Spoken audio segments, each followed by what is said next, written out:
Some of the worst investors I've ever come across were also some of the smartest people in the room. Doctors, engineers, lawyers, people who can solve problems all day long that would make your head spin, and then turn around and torch their own portfolios. And here's the part that should make you sit up.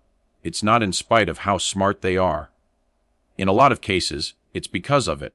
Today we're going to talk about why raw intelligence does almost nothing to protect you when your money is on the line, and what actually does. Stick with me, because by the end of this, you'll spot these traps in yourself. Here's something that breaks a lot of people's brains the first time they hear it. Investing success has very little to do with how intelligent you are. It's not a test of how much you know, how good your math is, or how many hours of research you put in. It's a test of how you behave when things get emotional, and emotions don't care about your IQ. That's a hard pill to swallow, because we're taught the opposite our whole lives. Work harder, study more, be smarter, win. And in most areas of life, that's true. But the market is a strange arena where being the smartest person can actually work against you if you don't understand the traps. So, in the next few minutes, here's exactly what you're going to walk away with. First, the core reason intelligence doesn't save you, what's actually happening in your brain when money is involved. Second, we're going to follow one specific person, a brilliant guy named Marcus, and watch in real numbers how his smarts led him straight off a cliff. And third, I'll give you the 3 most common mistakes smart people make and the exact, simple fixes for each one, the kind you can start using today. No jargon, no fluff. Let's get into it. So let's start with the why. Why doesn't being smart help you? Think of your brain as running on 2 systems. One is fast, automatic, and emotional. It's the part that flinches when you see red on a screen. That gets a rush when something's going up. That screams, "Do something!" when you're scared. The other system is slow, logical, and deliberate. That's the part you use to do your taxes or solve a problem at work. Here's the key when money is on the line, especially your money, the fast emotional system grabs the wheel. And it doesn't ask the smart part of your brain for permission. That's true for everyone. A genius and a beginner feel the exact same jolt of fear when their account drops 20%. Intelligence is horsepower, it makes the engine powerful. But behavior is the steering wheel. And it doesn't matter how powerful your engine is if you're pointed at a wall. Now here's where it gets interesting, because smart people have 2 extra problems that beginners don't. The first is overconfidence. When you're used to being right, used to being the smartest person in the room, you start to believe you can outthink the market too. You feel like your research gives you an edge. So you trade more. You make more moves. And there's a famous study on this. Researchers looked at the trading records of more than 66,000 households over a 6-year period. What they found was brutal. The investors who traded the most earned an average of about 11% a year, while the market itself returned almost 18%. The people doing the most, working the hardest, being the most active, came out the furthest behind. The researchers had a 1-line summary for it: trading is hazardous to your wealth.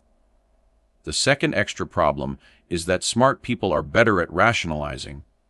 If you're clever, you can always build a convincing story for why holding that losing position is actually the smart move, why this time is different, why the data supports what you already wanted to do.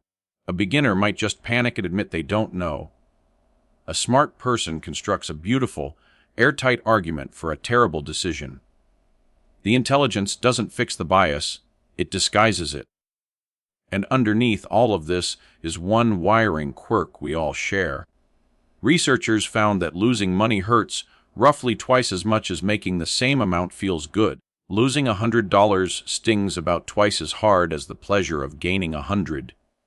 That single asymmetry, that losses loom larger than gains, is the engine behind almost every dumb money decision we're about to look at. Hold that thought, because it's about to explain everything Marcus does next. Let me make this real. Meet Marcus. Marcus is 34, a software engineer, genuinely one of the sharpest people you'll ever meet. He reads everything. He builds spreadsheets for fun. When Marcus decides to start investing, he doesn't just throw money in, he researches. Hours of it. And that's exactly where the trouble starts, because all that research convinces him of one thing. He's smart enough to beat the market by picking the right moments. So Marcus becomes an active investor. He buys, he sells, he reacts to the news. He's always making moves. And early on, he gets a winner. He buys a position, and it climbs 30%. Marcus is thrilled. And what does he do? He sells. He locks in the gain. It feels brilliant. He's up. He took the money he won. Except that position keeps climbing after he sells, eventually nearly doubling from where he bought it. The win he was so proud of left tens of thousands of dollars on the table. Now flip it around. Marcus also has a position that drops 30%. Does he sell that one? No chance. Selling it would mean admitting he was wrong, and Marcus is never wrong. He's the smart one. So he holds. He tells himself a clever story, it'll come back. The fundamentals are solid, he just needs to wait for break-even. So he holds while it bleeds further. Look at what just happened, because this is the trap with a name, the disposition effect. Marcus sold his winner too early and held his loser too long, the exact opposite of what works. And he's not unusual. In one landmark study of 10,000 investor accounts, people sold their winning positions at a 50% higher rate than their losing ones. And get this, the winners they dumped went on to beat the losers they kept by about 3.5% over the following year. Across the board, investors were systematically cutting their best holdings and clinging to their worst. And here's the math that makes holding losers so dangerous, the part Marcus's clever brain conveniently ignored. If a position falls 50%, it doesn't need to gain 50% to recover. It needs to gain 100% just to get you back to break-even. Down 25%. You need a 33% gain to break-even. The hole is always deeper than it looks, which is why "I'll just wait for it to come back" is one of the most expensive sentences in investing. But here's the real gut punch. Let's zoom out and ask, what did all of Marcus's intelligence actually cost him? Say Marcus invests $500 a month for 30 years. If he had simply bought a basic, broad, low-cost fund that owns a huge slice of the market and then, this is the hard part, left it completely alone, earning around 9% a year, he'd end up with roughly $915,000. But because of all his smart activity, the overtrading, the selling winners, the holding losers, the fees, the taxes, his actual return lands closer to 6%. That gives him about $502,000. Same money in, same 30 years. The difference is over $400,000.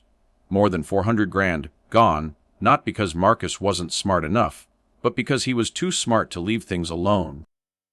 Okay, so if intelligence is the problem, what's the solution? You can't make yourself less smart, but you can build a system that takes the in-the-moment decision out of your emotional hands. Here are the 3 big mistakes and the fix for each. Mistake number 1. Overtrading because you think you have an edge. This is the overconfidence trap. The fix is almost insultingly simple. Do less. Automate your investing so the decision happens without you. Set up an automatic transfer into a broad, low-cost fund every single month, on the same day. No matter what the news says, no matter how you feel. When the decision is automatic, your emotions never get a vote. The boring investor who does nothing usually beats the brilliant one who does everything. Activity feels like progress. In investing, it's usually the opposite. Mistake number 2. Selling winners early and holding losers forever. That disposition effect we watched Marcus fall into. The fix here is to change the question you ask. Most people look at a holding and think, what did I pay for this? That number, your purchase price, is completely irrelevant to what happens next. The market has no idea what you paid. So instead, ask one clean question. Knowing what I know today, would I buy this right now at this price? If the answer is yes, you hold, whether you're up or down. If the answer is no, you sell, whether you're up or down. That single reframe deletes the emotional anchor of break, even that traps people in dying positions.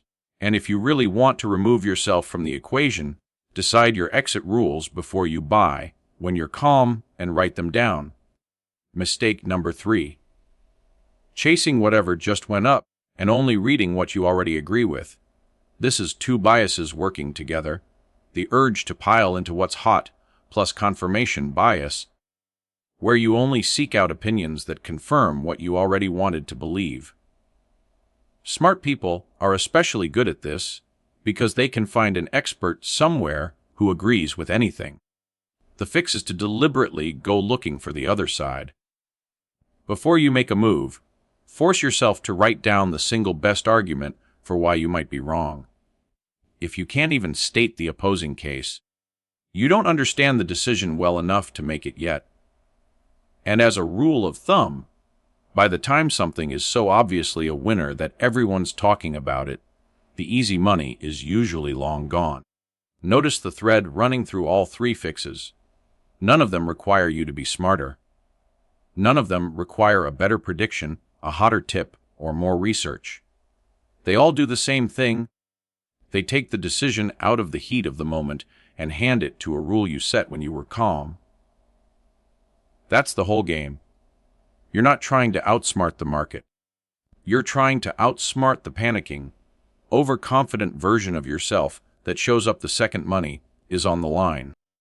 If this is clicking for you, if you just recognized yourself a little bit in Marcus, then do yourself a favor and subscribe, because this whole channel is built on exactly this, turning the messy, emotional side of money into simple rules anyone can follow. We go deep on one of these traps in every video, and the more of them you can spot, the harder you are to fool. I've also linked a couple of videos at the end of this one that pair perfectly with what we just covered. They'll be right there on screen in a few seconds, so keep watching. So here's the one thing I want you to take away if you forget everything else.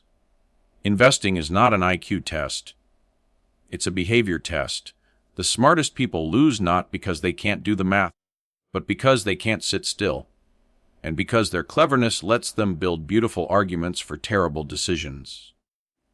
The investors who win long-term aren't the geniuses. They're the ones who built a few boring rules and then got out of their own way. So be the calm one. Be the boring one. Be the person who does almost nothing, on purpose. If you want to go further, the next steps are easy. Want to see the quiet power of time doing the heavy lifting instead of you? Watch the compound interest breakdown. Want a single rule that protects you from blowing up? The risk management video has you covered. And if you want to lean all the way into the do less, win more, the index fund video is the natural next watch. They're all part of the same toolkit, a way to make smart money decisions without having to be a genius to do it. Quick note, this is educational content, not personalized financial advice. Always do your own research before making any money decisions. I'll see you in the next one. And that's a wrap on today's topic. If you found this helpful, be sure to hit like and subscribe so you never miss a lesson. Have a question about what we covered today? Drop it in the comments below. I'll be answering the best ones. If you want to dive even deeper, click on this next video right here, where we explore next topic. Thanks for learning with me today, and I'll see you in the next one.